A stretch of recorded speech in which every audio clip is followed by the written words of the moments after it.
નમસ્કાર ગુજરાત દેશ અને દુનિયાના આજના તાજા અને મહત્વપૂર્ણ સમાચારોની માહિતી મેળવીએ તો ગુજરાતની અંદર થશે પાણીની સમસ્યા। ગુજરાતના 48 જળાશયોમાં હવે 10%થી પણ ઓછું પાણી બચ્યું છે। 207 જળાશયોમાં સરેરાશ જળસ્તર 54% કરતાં પણ ઓછું જોવા મળ્યું છે અને સૌરાષ્ટ્રની અંદર અનેક જળાશયોનું પાણી હવે તળિયે પહોંચી ગયેલું છે। સૌરાષ્ટ્રના 141 જળાશયોની અંદર માત્ર 30.38% પાણીનો જથ્થો જ બચ્યો છે। કચ્છની અંદર 20 જળાશયોની અંદર 36.95% પાણી બચેલું છે। ઉત્તર ગુજરાતની અંદર 15 જળાશયોની અંદર 38.49% પાણી બચેલું જોવા મળ્યું છે। મધ્ય ગુજરાતના 17 જળાશયોમાં 60.97% પાણીનો જથ્થો જોવા મળ્યો છે। દક્ષિણ ગુજરાતની અંદર 13 જળાશયોની અંદર 60.53% પાણીનું સ્તર બચેલું જોવા મળ્યું છે અને આ આંકડાઓ જોતા પ્રમાણે આગામી દિવસોની અંદર ગુજરાતની અંદર પણ પાણીની સમસ્યા સર્જાઈ શકે છે જેવી પણ શક્યતા દર્શાવવામાં આવી રહી છે।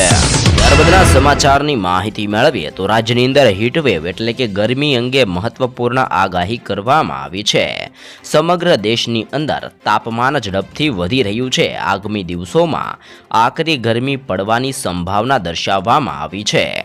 ઘણા રાજ્યોની અંદર માર્ચ મહિનાની અંદર જ મહત્તમ તાપમાન 42 ડિગ્રી સેલ્સિયસ સુધી પહોંચી ગયું છે। હવામાન વિભાગે આગાહી કરી છે કે આગામી 2 દિવસ દરમિયાન ઉત્તર અને પશ્ચિમ ભારતની અંદર મહત્તમ તાપમાનની અંદર 2 ડિગ્રીનો ઘટાડો થઈ શકે છે, પરંતુ તે પછી મુશ્કેલી સર્જાવાની શક્યતા દર્શાવવામાં આવી છે। તાપમાનની અંદર 3 થી 4 ડિગ્રીનો વધારો પણ આવનાર દિવસોની અંદર જોવા મળશે। જેવી પણ હીટવેવ અંગે એટલે કે તાપમાનની અંદર વધારા અંગે મહત્વપૂર્ણ આગાહી ભારતની અંદર પણ દર્શાવવામાં આવી રહી છે। સાથે જ રાજ્યની અંદર સ્વાઇન ફ્લૂના કેસોની અંદર પણ વધારો જોવા મળ્યો છે। સ્વાઇન ફ્લૂએ અહેમદાબાદ હવે ભાવનગરને ભરડાની અંદર લીધું હોય તેવો માહોલ જોવા મળ્યો છે। છેલ્લા 3 માસની અંદર 44 કેસ ભાવનગરની અંદર નોંધાઈ ચૂક્યા છે। જો કે તાવના કેસની અંદર ઘટાડો નોંધાયો છે। ફેબ્રુઆરીની અંદર 17,000ની સામે માર્ચની અંદર ઘટીને 3,860 કેસ થઈ ગયા છે। શરદી ઉધરસના 1,278 કેસ નોંધાઈ આવ્યા છે। સ્વાઇન ફ્લૂએ ખૂબ જ ઝડપથી ફેલાતો રોગ છે। ચેપગ્રસ્ત પ્રાણી તેમજ માણસના સંપર્કની અંદર આવવા ઉપર સ્વાઇન ફ્લૂ થઈ શકે છે ને જે ઘણી વખત જીવલેણ પણ સાબિત મિત્રો થાય છે અને રાજ્યની અંદર સ્વાઇન ફ્લૂના કેસોની અંદર પણ હવે ધીમે ધીમે વધારો થતો જોવા મળી રહેલો છે। સાથે જ દર મહિને મળશે 15,000 રૂપિયાની સહાય। પીએમ સૂર્ય ઘર મફત વીજળી યોજના વિશે તમે સાંભળ્યું હશે। વડાપ્રધાન મોદીએ આ યોજના 13 ફેબ્રુઆરી 2024ના રોજ શરૂ કરી હતી। મફત વીજળી યોજનાની અંદર શોર્ટ ટાઈમની અંદર રેકોર્ડ બ્રેક 1 કરોડથી વધુ રજીસ્ટ્રેશન થઈ ગયા છે। આ યોજના અંતર્ગત દરેક ઘરોને 300 યુનિટ મફત વીજળી આપવામાં આવશે। એટલું જ નહીં, કેન્દ્ર સરકારની આ યોજનાથી તમને 15,000ની વાર્ષિક આવક પણ થશે જેવી પણ માહિતી જાહેર કરવામાં આવી છે। કઈ રીતે 15,000ની સહાય મળશે? તો 1 કિલોવોલ્ટ સોલાર પ્લાન્ટ દરરોજ લગભગ 4 થી 5 યુનિટ વીજળી ઉત્પન્ન કરે છે। આવી સ્થિતિમાં જો તમે 3 કિલોવોટનો પ્લાન્ટ લગાવો છો તો દરરોજ લગભગ 15 યુનિટ વીજળી ઉત્પન્ન થશે, એટલે કે મહિને 450 યુનિટ તમે આ વીજળીનો ઉપયોગ કરી શકો છો। બાકીની વીજળી નેટ મીટરિંગ દ્વારા પાછી જશે અને તમને આ વીજળી માટે પૈસા પણ મળી શકે છે। સરકારનું કહેવું છે કે વીજળીથી તમે 1 વર્ષની અંદર લગભગ 15,000 રૂપિયાની કમાણી કરી શકો છો।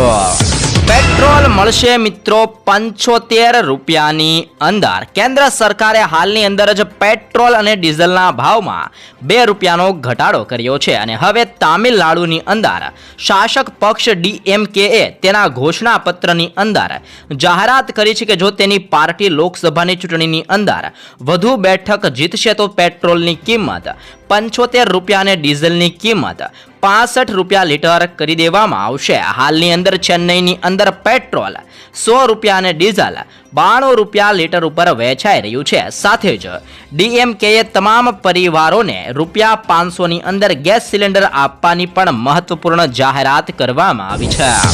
ઉપરાંત 1 એપ્રિલથી દવાઓના ભાવની અંદર વધારો. 1 એપ્રિલથી સામાન્ય માણસને મોટો ઝટકો લાગવાનો છે. 1 એપ્રિલથી 800 દવાઓના ભાવની અંદર વધારો થશે, જેમાં પેઇનકિલર, એન્ટીબાયોટિક્સ અને એન્ટી ઇન્ફેક્શન દવાઓનો સમાવેશ થાય છે.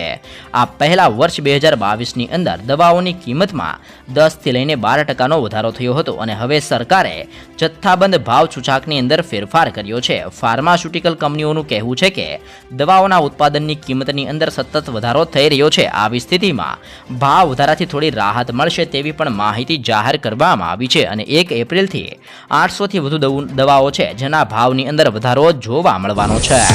ચૂંટણી નજીક આવી રહી છે ત્યારે લોકોના મનની અંદર અનેક સવાલો થતા હોય છે કે મતદાર કાર્ડ વગર શું તમે મત આપી શકો છો?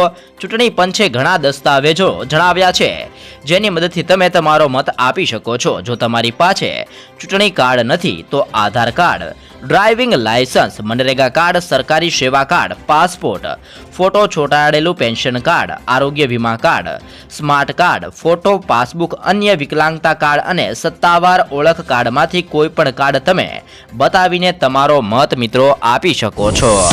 ત્યારબાદના જરૂરી સમાચારમાં આગળ વધીએ તો 30 લાખ નોકરીઓ આપવાની ખાતરી આપવામાં આવી છે. ગુજરાત પ્રદેશ યુવા કોંગ્રેસના મહામંત્રી મુકેશ આંજણાએ મોટી ખાતરી આપી છે. તેમણે કહ્યું છે કે કોંગ્રેસ કેન્દ્ર સરકારની અંદર યુવાનોને 30 લાખ નોકરી આપવાની ખાતરી આપે છે. કોંગ્રેસ એક કેલેન્ડર જારી કરશે. તે મુજબ સમયબદ્ધ રીતે ભરતી પ્રક્રિયા પૂરી થશે. પહેલી નોકરીની બાહેધરી અપાશે. પેપર લીક રોકવા માટે કાયદો લાવવામાં આવશે. દેશની અંદર તમામ જિલ્લાઓની અંદર 5 વર્ષના સમયગાળા માટે ફાળવણીની સુવિધા સાથે રૂપિયા 5000 કરોડનું ફંડ પણ બનાવવામાં આવશે જેવી પણ મોટી જાહેરાત કરવામાં આવી છે. પશુ સારવાર માટે મહત્વપૂર્ણ જાહેરાત કરવામાં આવી છે. રાજ્યના પશુપાલન મંત્રી રાઘવજી પટેલે રાજ્યની અંદર પશુની સારવાર માટે ચાલતી સેવાઓ અંગે માહિતી આપી છે. તેમણે કહ્યું છે કે ભારત સરકારની યોજના અંતર્ગત રાજ્યની અંદર હાલ 110 મોબાઈલ વેટરનરી યુનિટ કાર્યરત છે અને આગામી સમયની અંદર વધુ 17 નવા યુનિટ ચાલુ થશે. તેમણે ગુજરાત સરકારની યોજના વિશે જણાવતા કહ્યું છે કે પશુપાલકોની આર્થિક ઉન્નતિ અને પશુને ગુણવત્તાયુક્ત આરોગ્ય મળી રહે તે માટે રાજ્ય સરકાર પ્રતિબદ્ધ છે અને જેની માટે આ સારવાર પણ શરૂ કરવામાં આવેલી છે. ત્યારબાદના મહત્વપૂર્ણ સમાચારની અંદર નજર કરીએ તો દીકરીઓ માટે સીએમ ભૂપેન્દ્ર પટેલ દ્વારા 2 નવી યોજનાઓ શરૂ કરવામાં આવી છે. સીએમ ભૂપેન્દ્ર પટેલે અહેમદાબાદની અંદર ઘાટઘોડિયા વિસ્તારથી જ્ઞાનંદા હાઈસ્કૂલથી નમો લક્ષ્મી અને નમો સરસ્વતી વિજ્ઞાન સાધના યોજનાનો શુભારંભ કરાવ્યો છે. જેમાં નમો લક્ષ્મી યોજના હેઠળ લાભાર્થી દીકરીઓને પોષણ અને આરોગ્ય માટે કુલ મળીને 50,000 રૂપિયા સુધીની સહાય તેમજ નમો લક્ષ્મી વિજ્ઞાન સાધના હેઠળ વિદ્યાર્થીઓને વિજ્ઞાન પ્રવાહની અંદર અભ્યાસ માટે કુલ મળીને 25,000 રૂપિયા સુધીની સહાય આપવામાં આવશે. આમ આ 2 નવી યોજનાઓ દીકરીઓ માટે સીએમ ભૂપેન્દ્ર પટેલ દ્વારા જારી કરવામાં આવી રહી છે. તો એ સાથે ટ્રેનની અંદર મુસાફરી કરતા લોકો માટે પણ હવે મહત્વપૂર્ણ સમાચાર સામે આવ્યા છે.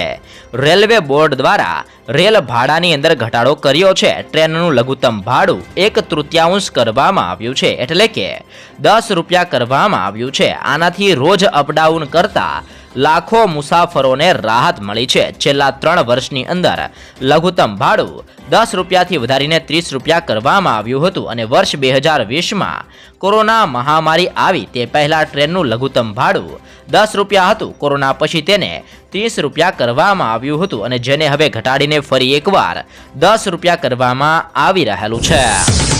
સાથે જ લક્ષદ્વીપની અંદર 3,600 કરોડનો ખર્ચ કરવામાં આવશે. લક્ષદ્વીપને ટુરિસ્ટ હબ બનાવવાની યોજના છે, જેથી કેન્દ્ર સરકારે લક્ષદ્વીપના વિકાસ માટે ₹3,600 કરોડ ખર્ચ કરશે.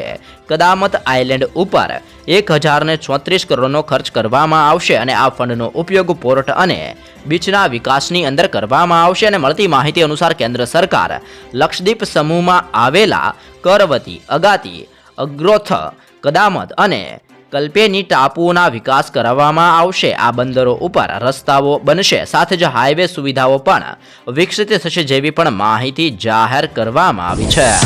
ખેડૂતો માટે પણ ખુશીના સમાચાર સામે આવ્યા છે. ખેડૂતોના 2017માં હપ્તા અંગે પણ મહત્વપૂર્ણ સમાચાર આવી ચૂક્યા છે. 17મા હપ્તાના રિલીઝની તારીખ વિશે વાત કરીએ તો હજી સુધી કોઈ સત્તાવાર રીતે જાહેરાત કરવામાં આવી નથી, પરંતુ નિયમ મુજબ દર 4 મહિને હપ્તો બહાર પાડવામાં આવે છે અને ફેબ્રુઆરીની અંદર 16મો હપ્તો બહાર પાડવામાં આવ્યો હતો. અને આવી સ્થિતિમાં જૂન અથવા તો જુલાઈ વચ્ચે ખેડૂતોના 17મા હપ્તાના ₹2,000 છે જે પણ રિલીઝ છે જે પણ થઈ શકે છે, કારણ કે હવે ચૂંટણી આવી રહી છે અને ચૂંટણી ઉપર મોદી સરકાર ખેડૂતોને રીઝવવા માટે 17મા હપ્તાના ₹2,000 છે જે પણ ખેડૂતોના ખાતાની અંદર ટ્રાન્સફર કરી શકે છે જેવી પણ માહિતી મળી રહી છે.